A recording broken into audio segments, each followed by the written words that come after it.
ನಮಸ್ತೆ Karnataka digital book Kannada YouTube ಚಾನಲ್ಗೆ ಸ್ವಾಗತ ಸುಸ್ವಾಗತ. ವಿಡಿಯೋವನ್ನು ಶುರು ಮಾಡೋದಕ್ಕಿಂತ ಮುಂಚೆ ನೀವೇನಾದರೂ ಶ್ರೀರಾಮನ ಭಕ್ತರಾಗಿದ್ರೆ ಜೈ ಶ್ರೀರಾಮ್ ಅಂತ ಕಮೆಂಟ್ ಮಾಡಿ.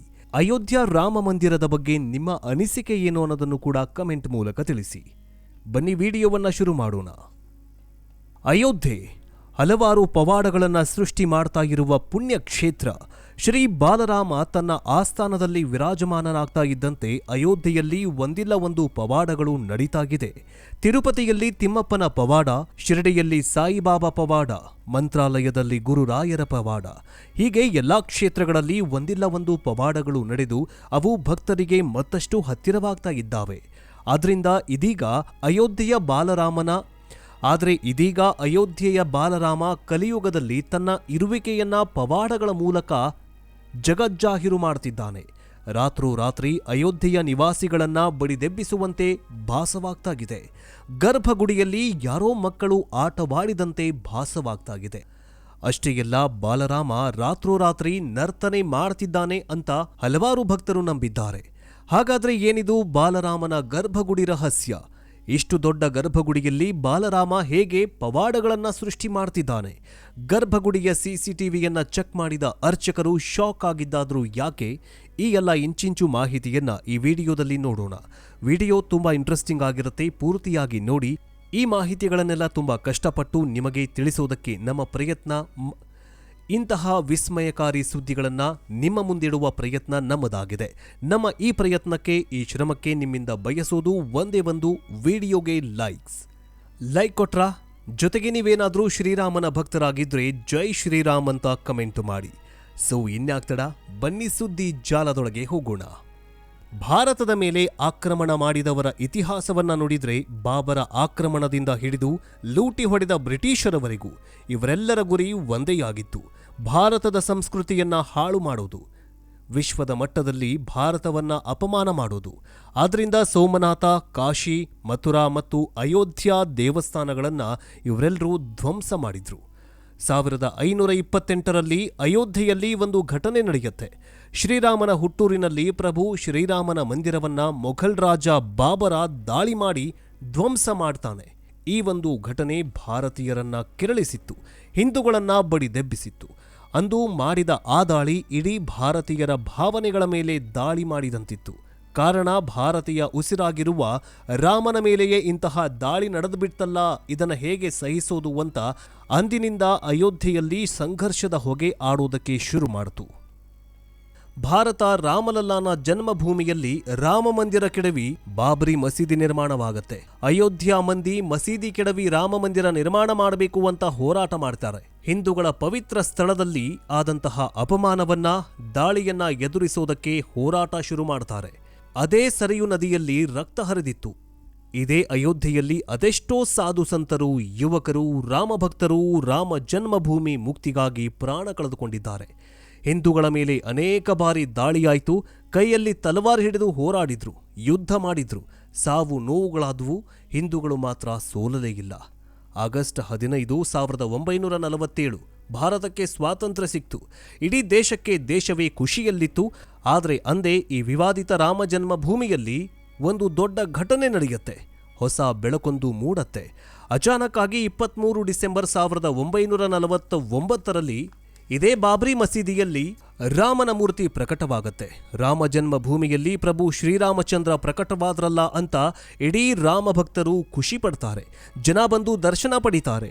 ಅಂದಿನ ಪ್ರಧಾನಿ ಪಂಡಿತ್ ಜವಾಹರ್ಲಾಲ್ ನೆಹರು ವಿವಾದಿತ ಸ್ಥಳದಿಂದ ಈ ರಾಮ ವಿಗ್ರಹ ತೆಗೆಸುವಂತೆ ಹೇಳ್ತಾರೆ. ಅಂದಿನ ಉತ್ತರ ಪ್ರದೇಶದ ಸರ್ಕಾರ ಆದೇಶ ನೀಡುತ್ತಾರೆ. ಪರಿಸ್ಥಿತಿ ಕೈ ಮೀರಿದ್ರೆ ಗುಂಡು ಹಾರಿಸುವ ಅಧಿಕಾರವನ್ನು ಕೊಡ್ತಾರೆ. ಆದ್ರೆ ಅಂದಿನ ಕಲೆಕ್ಟರ್ ಈ ಕೆಲಸವನ್ನ ನನ್ನಿಂದ ಮಾಡೋದಕ್ಕಾಗಲ್ಲ ಅಂತ ಹೇಳಿಬಿಡ್ತಾರೆ. ಆದರೆ ಹಾಗೋ ಹೀಗೋ ಮಾಡಿ ವಿವಾದಿತ ಸ್ಥಳದಲ್ಲಿ ಪೂಜೆ ಹೊರತುಪಡಿಸಿ ಭಕ್ತರಿಗೆ ನಿಷೇಧವನ್ನ ಹೇರ್ತಾರೆ. ಆದರೆ ರಾಮ ಭಕ್ತರು ಬಾಬ್ರಿ ಮಸೀದಿ ಮುಂದೆ ನಿಂತುಕೊಂಡು ದರ್ಶನ ಪಡೆಯೋದು ಮುಂದುವರಿಸ್ತಾರೆ.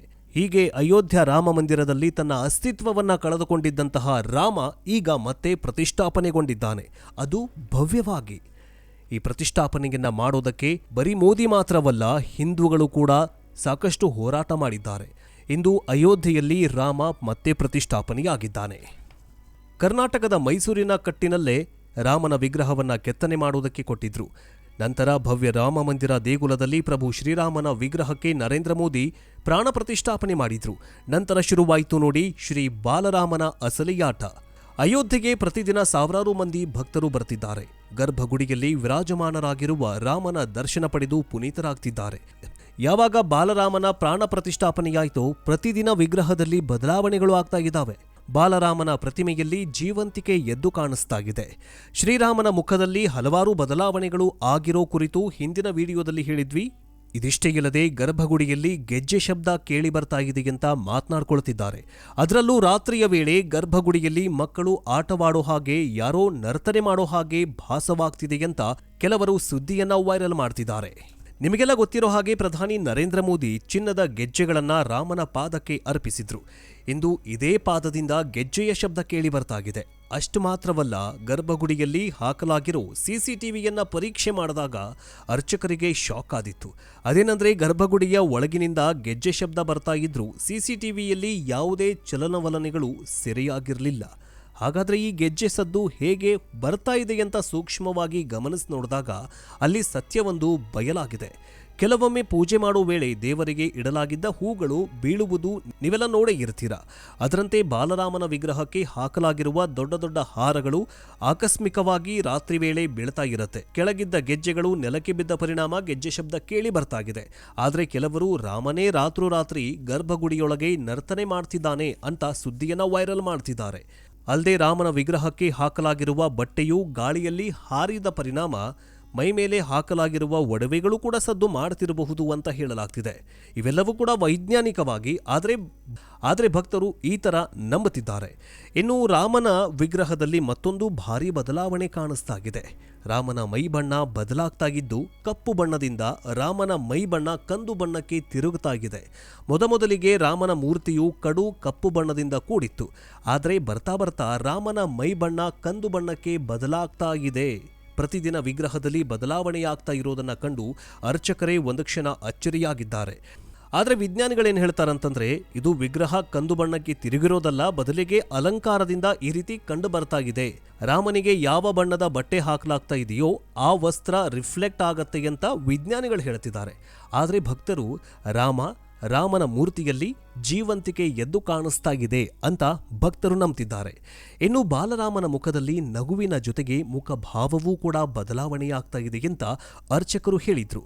ಅದಾದ ಬಳಿಕ ರಾಮನಿಗೆ ಪ್ರತಿನಿತ್ಯ ವಿಭಿನ್ನ ಅಲಂಕಾರವನ್ನ ಮಾಡಲಾಗ್ತಾ ಇದೆ. ಒಂದೊಂದು ಅಲಂಕಾರದಲ್ಲೂ ರಾಮ ವಿಭಿನ್ನವಾಗಿ ಕಾಣಿಸ್ತಿದ್ದಾನೆ. ರಾಮನ ಮುಖದಲ್ಲಿ ಬಾಲರಾಮನ ತೇಜಸ್ಸು ಎದ್ದು ಕಾಣಿಸ್ತಾಗಿದೆ. ಪ್ರತಿದಿನ ಸಾವಿರಾರು ಕಣ್ಣುಗಳು ರಾಮನ ಮೇಲೆ ಬೀಳುತ್ತವೆ. ಆದರೆ ರಾಮನ ಮುಖದಲ್ಲಿನ ಕಳೆ ಮಾತ್ರ ಇನ್ನೂವರೆಗೂ ಕೂಡ ಕಿಂಚಿತ್ತೂ ಕಡಿಮೆಯಾಗಿಲ್ಲ. ಇದೇ ಕಾರಣಕ್ಕೆ ಪ್ರಾಣ ಪ್ರತಿಷ್ಠಾಪನೆಯ ನಂತರ ಬಾಲರಾಮನ ವಿಗ್ರಹಕ್ಕೆ ದೈವಿ ಶಕ್ತಿ ಬಂದಿದೆ ಅಂತ ಅರ್ಚಕರು ಹೇಳುತ್ತಿದ್ದಾರೆ. ಇನ್ನು ಬಾಲರಾಮನ ವಿಗ್ರಹದಲ್ಲಿ ಮೇಜರಾಗಿ 6 ಬದಲಾವಣೆಗಳು ಕಂಡುಬಂದಿವೆ. ಕಣ್ಣಿನಲ್ಲಿ ಬದಲಾವಣೆ, ತುಟಿಯಲ್ಲಿ ಬದಲಾವಣೆ, ಅಷ್ಟೇ ಅಲ್ಲ ರಾಮನ ಕೆನ್ನೆಯಲ್ಲೂ ಕೂಡ ಬದಲಾವಣೆ ಕಂಡುಬಂದಿದೆ. ಕಣ್ಣಿನ ಉಬ್ಬು ಬದಲಾಗಿದ್ದು ರಾಮನ ಕಣ್ಣುಗಳಲ್ಲಿ ಶೈನಿಂಗ್ ಕಂಡುಬರ್ತಾಗಿದೆ. ಇನ್ನು ನಿಮಗೆಲ್ಲ ಗೊತ್ತಿರೋ ಹಾಗೆ ರಾಮನ ಕಣ್ಣುಗಳನ್ನು ಕೆತ್ತನೆ ಮಾಡಲು ಚಿನ್ನದ ಉಳಿ ಮತ್ತು ಬೆಳ್ಳಿಯ ಸುತ್ತಿಗೆಯನ್ನ ಬಳಸಲಾಗಿತ್ತು. ಅಲ್ಲದೆ ಅರುಣ್ ಅವರು ವಿಗ್ರಹಕ್ಕೆ ಯಾವುದೇ ಕೆಮಿಕಲ್ ಅನ್ನ ಬಳಸಿಲ್ವಂತೆ. ಅಂದರೆ ವಿಗ್ರಹ ಶೈನಿಂಗ್ ಆಗೋದಕ್ಕೆ ಯಾವುದೇ ಕೆಮಿಕಲ್ಗಳನ್ನು ಬಳಸಿಲ್ಲ. ಆದರೆ ಪ್ರಾಣ ಪ್ರತಿಷ್ಠಾಪನೆಯಾದ ನಂತರ ರಾಮನ ವಿಗ್ರಹದಲ್ಲಿ ಶೈನಿಂಗ್ ಆಗಿ ಕಾಣಿಸ್ತಾಗಿದೆ. ಅದರಲ್ಲೂ ರಾಮನ ಕಣ್ಣುಗಳಲ್ಲಿ ನಿಜಕ್ಕೂ ಮಿಂಚಿನಂತಹ ಅನುಭವ ಆಗ್ತಾ ಇದೆ ಅಂತ ಖುದ್ದು ವಿಗ್ರಹ ಕೆತ್ತನೆ ಮಾಡಿದಂತಹವರೇ ಹೇಳುತ್ತಿದ್ದಾರೆ. ಇನ್ನು ರಾಮ ಮಂದಿರ ಉದ್ಘಾಟನೆಗೂ ಮುನ್ನ ರಾಮನ ಪವಾಡ ಶುರುವಾಗಿತ್ತು. ಬಾಲರಾಮನ ಪ್ರಾಣ ಪ್ರತಿಷ್ಠಾಪನೆಯ ದಿನ ಹತ್ತಿರ ಬರ್ತಾ ಇದ್ದಂತೆ ರಾಮ ಮಂದಿರದ ಕಡೆಗೆ ಜಟಾಯು ಪಕ್ಷಿಗಳ ಹಿಂಡೆ ಬಂದಿದ್ವಂತೆ. ಅದರ ವಿಡಿಯೋ ಸಹ ವೈರಲ್ ಆಗಿದ್ವು. ಇಲ್ಲಿ ತನಕ ಈ ಸ್ಥಳದಲ್ಲಿ ಜಟಾಯು ಪಕ್ಷಿಗಳೇ ಕಂಡು ಬಂದಿರಲಿಲ್ಲ. ಆದರೆ ರಾಮ ಮಂದಿರ ನಿರ್ಮಾಣವಾಗ್ತಾ ಇದ್ದಂತೆ ಅಯೋಧ್ಯೆ ಭವ್ಯ ಮಂದಿರದ ಬಳಿ ಜಟಾಯು ಪಕ್ಷಿಗಳು ಹೆಚ್ಚಿನ ಸಂಖ್ಯೆಯಲ್ಲಿ ಕಂಡುಬರ್ತಾಗಿವೆ. ಇನ್ನು ಇದೇ ಅಯೋಧ್ಯೆಯಲ್ಲಿ ಹಿಂದೆಯೂ ಕೂಡ ಪವಾಡಗಳು ನಡೆದಿವೆ. ಹನುಮಾನ್ ಗುಡಿಯಲ್ಲಿ ಹಲವು ವರ್ಷಗಳ ಹಿಂದೆ ಕೋತಿಯೊಂದು ಬಾಂಬ್ ಸ್ಫೋಟವನ್ನ ತಪ್ಪಿಸಿತ್ತು. ಹೀಗೆ ಅಂದಿನಿಂದ ಅಯೋಧ್ಯ ಪವಾಡಗಳ ತಾಣವಾಗಿದೆ. ಆದರೆ ಯಾವಾಗ ಪ್ರಭು ಬಾಲರಾಮ ಪ್ರಾಣ ಪ್ರತಿಷ್ಠಾಪನೆಯಾಯಿತು ಅಂದಿನಿಂದ ಇಂದಿನವರೆಗೂ ಪವಾಡಗಳು ನಡೀತಾ ಇದೆ. ಅಲ್ಲದೆ ಪ್ರಭು ಶ್ರೀರಾಮ ಗರ್ಭಗುಡಿಯಲ್ಲಿ ನೆಲೆ ನಿಂತು ತಿಂಗಳುಗಳೇ ಕಳೆದ್ರೂ ಅಲ್ಲಿಗೆ ಬರ್ತಾ ಇರೋರ ಭಕ್ತರ ಸಂಖ್ಯೆ ಮಾತ್ರ ಕಡಿಮೆಯಾಗ್ತಿಲ್ಲ. ಇನ್ನೊಂದು ಪವಾಡ ಏನಂತಂದ್ರೆ ಅಲ್ಲಿರೋ ಮುಸ್ಲಿಮರು ಕೂಡ ಶ್ರೀರಾಮನ ಮಂದಿರಕ್ಕೆ ಬರ್ತಾ ಇದ್ದಾರೆ, ಜೊತೆಗೆ ಶ್ರೀರಾಮನ ದರ್ಶನ ಪಡೆದು ಹೋಗ್ತಿದ್ದಾರೆ.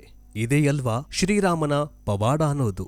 ನೀವು ಕೂಡ ಶ್ರೀರಾಮನ ಭಕ್ತರಾಗಿದ್ರೆ ಕಮೆಂಟ್ ಮೂಲಕ ಜೈ ಶ್ರೀರಾಮ್ ಅಂತ ಕಮೆಂಟ್ ಮಾಡಿ. ಮುಂದಿನ ವಿಡಿಯೋದಲ್ಲಿ ಸಿಗೋಣ. ಜೈ ಹಿಂದ್, ಜೈ ಕರ್ನಾಟಕ, ಜೈ ಶ್ರೀರಾಮ್.